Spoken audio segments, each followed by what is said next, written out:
One of the things that we learned as we were going through and developing requirements for Ares 1X, specifically our weather requirements, was a term that a lot of us hadn't had to deal with in the past, and that was triboelectrification.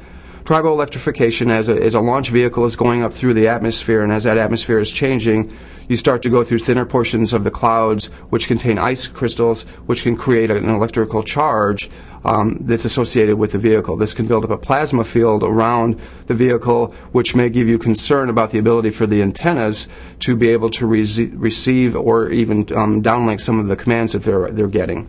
So as a result of that, if a vehicle hasn't been treated for it, you have to have certain weather criteria that avoids you flying through clouds that may induce triboelectrification on the vehicle.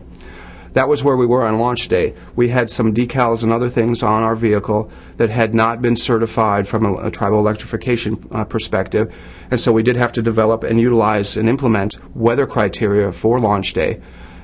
As it turned out, we had a particular type of cloud situation in which we did have clouds that could potentially induce triboelectrification on the vehicle, so we had to deal with those on launch day. We have a standard set of lightning launch commit criteria that applies to all launch vehicles, and in fact has even been incorporated by the FAA for even other launch ranges. So it's generic across the board for launches. And one of the rules is triboelectrification. The rule has not been seen a lot here in the Eastern Range recently because in the past decade or so all the vehicles have been treated or tested, which is part of the caveats in the rules. And if the vehicle has either been treated for triboelectrification or tested to show that it would not cause triboelectrification, then the rule does not apply. Since the Ares 1X vehicle had not been treated or tested for triboelectrification, we could not fly through any clouds above the minus 10 degrees Celsius level.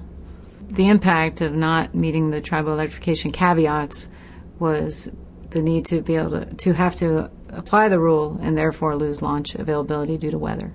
We did talk about the triboelectrification rule. We started talking about it a couple years before launch, and then as we got into the launch commit criteria documentation, we definitely included it in the documentation, knowing that with the information that if you can meet the caveats, and we can remove this rule. But we were never able to get the information about meeting the caveats. The caveats weren't met, and therefore the rule was included in the documentation. So all that is done in the requirements and the planning phase before launch. So for Ares 1X, the lessons that we learned was that the early decisions that were made had cost trade-offs. So one of the decisions was whether to treat or test the vehicle for triboelectrification, which obviously cost us on the first day we attempted the launch, in which we had to delay the launch due to triboelectrification. But we also had made the early decision of having an aircraft. That was a cost that was added because we didn't have the relief of the triboelectrification rule. But with the aircraft, we were able to launch on the second day because we did find that hole in the clouds that we needed to be able to launch on launch day.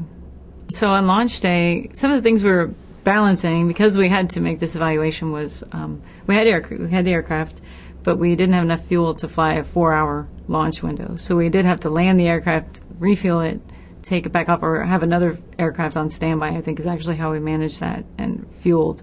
So that was challenging. That's actually challenging always for us. If we ever have a long launch window, we're always trying to balance the aircraft, the fuel, making sure we have the aircraft up when we need it.